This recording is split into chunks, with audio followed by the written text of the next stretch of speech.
Occam's Razor said, is it OK to still listen to Michael Jackson's music given what we've learnt from the Leaving Neverland expose? Now, the big Michael Jackson documentary was on Channel 4 this week and it did not paint a good picture. It focused on two people who claimed they were sexually abused by Jackson when they were children. It raised a lot of questions and one of them was, should we stop listening to his music? I don't know the answer to this. What are our thoughts generally?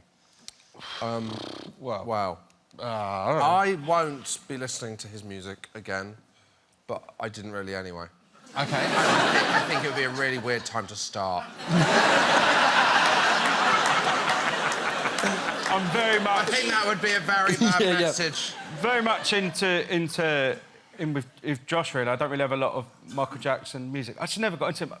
Couldn't do the moonwalk, you see. It's like a two-ankle thing. Right, yeah. And it wasn't very inclusive. It is a genuine... So, you know, it's a serious debate, obviously. No, but it's genuinely... I don't know.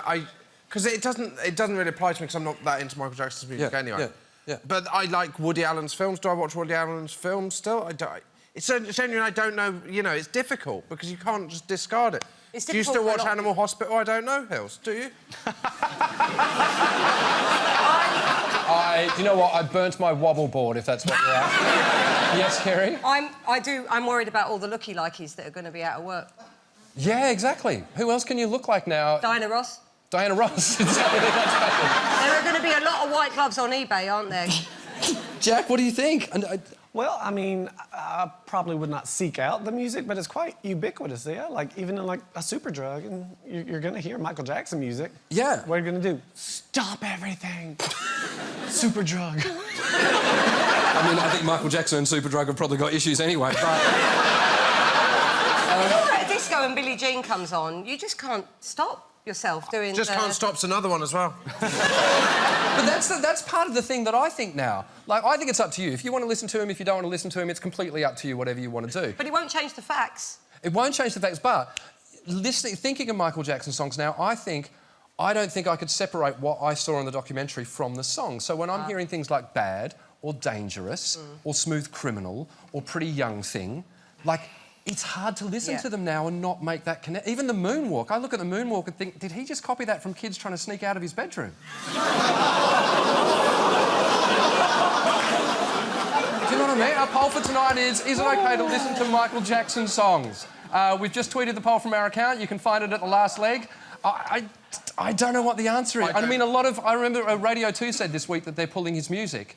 The Simpsons episode that he features on is not going to be on air anymore. Yes? I think the problem is, you know, there's so many pop stars who've committed so many crimes that you're not going to know who to listen to. Like, maybe the next, you know, series of X Factor, the winner just gets to replace them all on my playlist. You know, play their cards right, they could one day be my alarm. Thing, you know, some people... It was amazing watching the reaction of people on Twitter who had watched the documentary because some were like, he is innocent, these are outright lies, and other people were going, there is absolutely... It was like the blue dress, gold dress of this year. Yeah. People saw whatever they wanted to see in it. But people were angry at the parents, and a lot of people said, you know, the parents shouldn't have let their kids sleep in the same bed as Michael Jackson. But we all saw it. We all saw him travelling the world with 10-year-old boys, and we all went, yeah, that's fine.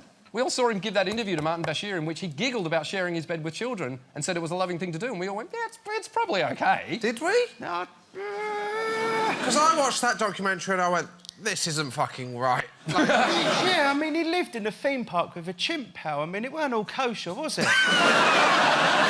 You know what? The chimp is the one I feel sorry for, because he's sitting there the whole time going, I knew, but who could I tell?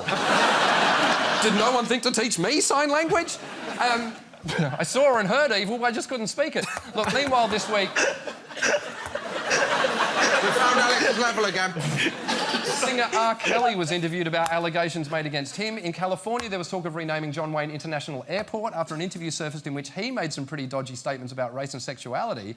That's the thing with, like, naming stuff after people now. You've got to be careful. You need someone now, because it's such a, you know, tricky time. Yeah. You need someone who's, like, universally loved and is a safe bet. From now on, everything should be named after Olivia Colman. Done. Then we're all off the hook. Look, here's what I'd say. Watch the documentary if you haven't seen it. Make up your own mind. You'll either come away thinking Michael Jackson's innocent, or you'll think, wow, he was lying the whole time. It's no wonder he removed his nose.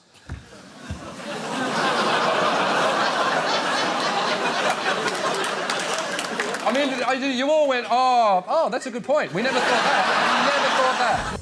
Is it true you said you wanted to do a play because you found touring and doing stand-up very lonely? Very lonely. Are you joking? Yes. I was your tour support.